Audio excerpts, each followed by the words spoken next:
There was no mistake, though, and Lukaku was used on the right wing, pushing De Bruyne up into something of a false nine position.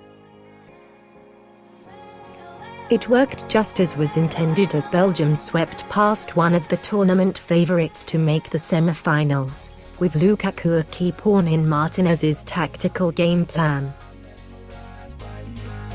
Primarily, Lukaku's role on the wing created space for others. Brazil's defense was unsettled by the presence of a player typecast as a physical frontman playing out wide, but the running and directness of Lukaku also stretched the pitch, facilitating Belgium's counter-attacking approach.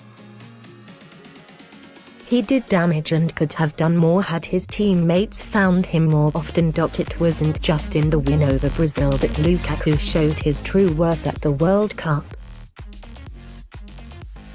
This was the most memorable and noteworthy performance that he turned in, but right the way through the tournament the 25-year-old impressed, largely because Martinez knew how to get the best out of the attacker.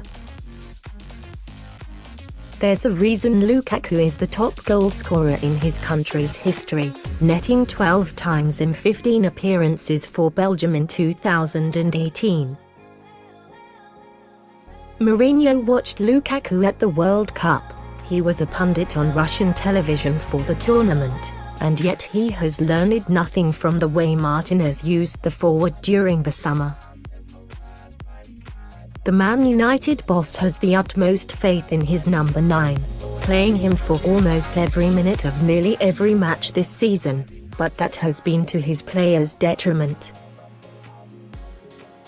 Lukaku hasn't scored for United since the 2-1 away win over Watford in September, going 10 games without finding the net. He was left out of the starting lineup for the win over Everton at the end of last month, suffering an injury that also ruled him out of games against Bournemouth and Juventus, only coming off the bench in the Manchester derby. This run of games out of the team has coincided with an upturn in form from United, which has led many to suggest Mourinho is better keeping Lukaku on the bench.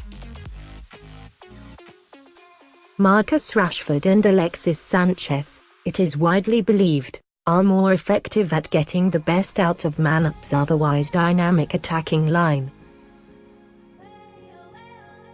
They play to the strengths of their best players. See Anthony Martial's recent form. The difference between the likes of Rashford and Sanchez, and Lukaku, needn't be so stark, though. Lukaku is at his best when he is given space to gallop into. Mourinho uses him as a frontman to hit with his back to goal, but it's when Lukaku gets turned that he causes most damage. He should be perfect for United's front line, but under Mourinho we have been denied the chance to see it. Manchester United has always been a club of great forwards. From Denis Law, to Andy Cole, to Ruud van Nistelrooy, to Robin van Persie and Wayne Rooney, Old Trafford has hailed strikers of all types and moulds. It wants to hail Lukaku too. The Belgian is a popular figure as a personality with the United fans, but they have yet had the opportunity to. A far better technical talent than is widely credited, a striker who is all too rarely given the chance to show his true worth, Lukaku is the most misunderstood player currently in the Premier League. The World Cup offered a glimpse of the player he could become. In another reality, Man United would be the perfect place for him, the ideal platform for the Belgian to make the next step in his career.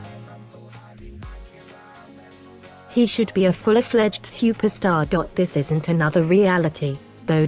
This is a world where Lukaku is something other than he should be.